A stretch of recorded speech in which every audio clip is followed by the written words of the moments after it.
Going to record a podcast. It's my daily podcast. Just checking the number. So we're up to 138 episode. Yeah. I don't know how this is going to go. I'm not normally used to looking at a camera and talking on a microphone at the same time. So here we go. Let's hit record. G'day awesome people, welcome to episode 138 of the Train Smooth podcast. My name is Tim Egg, and if you have any questions, feedback or whatever, shoot me through an email, tim@trainsmooth.com, or jump on the website, trainsmooth.com. So today's question comes from Dan. Now Dan's a pretty good contributor to the daily Q&A. So I used to coach Dan, who a bit of a gun. So his question is, he signed up for 70.3, CAN 70.3. I have just brought a power meter and am enjoying watching the numbers, whereas before I always raced on feel. What is the trick of keeping my average power to normalised power similar as you can, especially in a race like Ironman Cairns? On a hill, do you have to slow right down and keep your watts within your power zone? And what about downhills? Where I live, I have lots of hills and find it difficult to hit big watt bombs, power spikes. So we'll break it down a few little things. So now, the best thing to do is ask someone who hasn't got a power meter, or who has one and doesn't use it, because they're just going to go, "Oh bro, all you got to do is sit on your numbers and just do that. It's like cheating. You just got to sit at your number," which just happens to be the most unsatisfying answer you'll ever think. You think, "Oh yeah, that's good," especially if you don't know much about a power meter. You think, "Oh yeah, that sounds good. I'll get myself a power meter. I'll spend $600, $1,000, $1,500, whatever you want to spend on a power meter." You hop on there and all of a sudden you set your average to, well, especially for triathlon, you want to set it for maybe an average of 10 seconds watts. You'll be riding and you're seeing that number going up and down, and you think, "God, this is hard to do." Hit a hill, all of a sudden your perceived effort goes down, but your watts go up, and you think, "Crikey, what's going on here?" And then you're going downhill, you're trying to keep your watts at that set goal, as your bro said, and all of a sudden you're getting caned. So I did a blog, I wrote a blog on what percentage is your FTP. Now there's a few things to note with this. So on average, now I'll use, because you're doing Ironman Cairns, I'll answer your question. It's going to be a lot harder to do something like this for Ironman Cairns as to Ironman Australia, as to Ironman Busselton. Ironman Busselton, it's very doable to keep your average and normalised power pretty close, because it's a very flat course. For Ironman Cairns, Ironman Australia, it's hilly, especially Ironman Australia is very, very steep and hilly, but Ironman Cairns is hilly. So trying to keep them close by, it's not a good game plan. You want to be so basically you don't want to really be going over your threshold. Let's say you're trying to cap it at maybe 102, 105% at the top of your FTP, and then you can back it right down. So to give some extra content here, contents, a bit tongue tied. So you're riding, let's say you're going up to the main lookout point at Ironman Cairns, which is a nice little hill that goes. You just wouldn't be really trying to go over your FTP threshold. So you go up to that. As you're going down the hill, click the gear into a big gear and just soft pedal it down. When you're in the tailwinds, you try and keep it at your average watt that you're trying to hit for the race. Now, the last 60 kilometers of Ironman Cairns is all headwind. So you've got to. So you generally have that 10 watt average. That window you're trying to stay in for the most part. So you may just need to up that. So For instance, for myself, I'll be doing Ironman Cairns.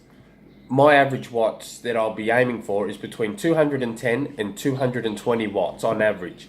As that last 60 to 65 kilometers of that race is all going to be headwind for me, I'll be trying to keep my watts around 220 watts on the dot. Maybe a ball hair over, for instance, but I wouldn't be trying to go under. As you're going into the wind, if you back your pace off, if you back your watts off, your pace is just gonna you're just gonna really dread the race. But you got to keep in mind not to overdo that side of it, because you're about to run 21.1 kilometers off that bike.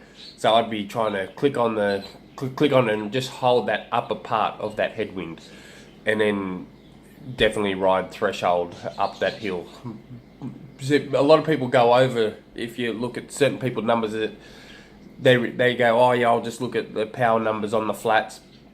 I'll ride a big gear downhill, but when I'm riding uphill, I won't look at the power. I'll just ride on feel. And then you see they're in riding VO2 up a hill, and you think, oh, you're riding big bickies there, you're burning them. So you got to keep that in mind. So you got to get yourself used to riding those long periods of time at those watts. Not so much those watts, but you're also greater. So if you're doing an hour and a half bike ride, you might want to throw in 2 20-minute sweet spot sessions, for instance, or definitely do a lot of threshold work, 20-minute threshold works, or hovering just under threshold work, just to get yourself used to those periods where you're going to be at those watts. Also, in your long bike rides, you might go, let's say you're going to be doing a 4-hour long bike ride, you might do 2 hours at because I don't know your FTP, but so we'll just say your FTP's 280, your FTP. So your watts might be 220 to 230 watts for 70.3 cans. So in your long bike rides, you might ride 2 hours at 190 watts, and then in that last 2 hours, you might go 15 minutes at 230 watts to 240 watts, and then back off 5 minutes at 130 watts, just to really rest, and then go back up to that 230 to 240 watts, just for 15 minutes. So you've got a bit of fatigue in the legs already, you got a bit of time, and then you're just building towards that end, stretching that out on getting your body used to that harder efforts. So I'm just giving a couple of examples there on how to stretch that out. So, and then for your sweet spot rides, let's say your FTP's 280, you might go you might go 2 20-minute lots sets with keeping your watts 235 to 240-ish, 245, maybe increase it to 250 watts, and just try and hold that. And then in that 5-minute space, don't just back it off to 200 watts and go, oh yeah, I feel good. Back it right off to 160 watts, 170 watts. Really back it off to there, and then you can really increase it again. So there's some just examples to get used to it. And then the biggest problem, and I know you haven't asked this question, but the biggest issue for your race at Ironman Cairns is the swim. It's a very wavy, very choppy. You swim. For the weaker swimmers, you're just going to get washed around like a washing machine. I know I do.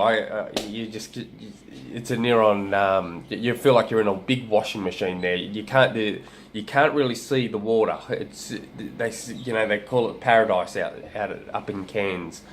But where the swim is at Palm Cove, it's very dirty looking water. It's it's not an appealing swim at all unless you're a very strong swimmer, and you're actually not too bad of a swimmer. But just keep in mind how wavy that swim is, how choppy that swim is, and probably be looking at definitely doing some paddle work within your swim sessions, just to build up that that strength work into it.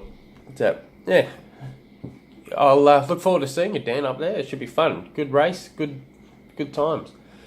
Alright, if you guys have any other questions, shoot me through an email, tim@trainsmooth.com, or jump on the website, trainsmooth.com. Till tomorrow, hooroo. We're off. Thanks very much, ladies and gentlemen. I enjoyed that.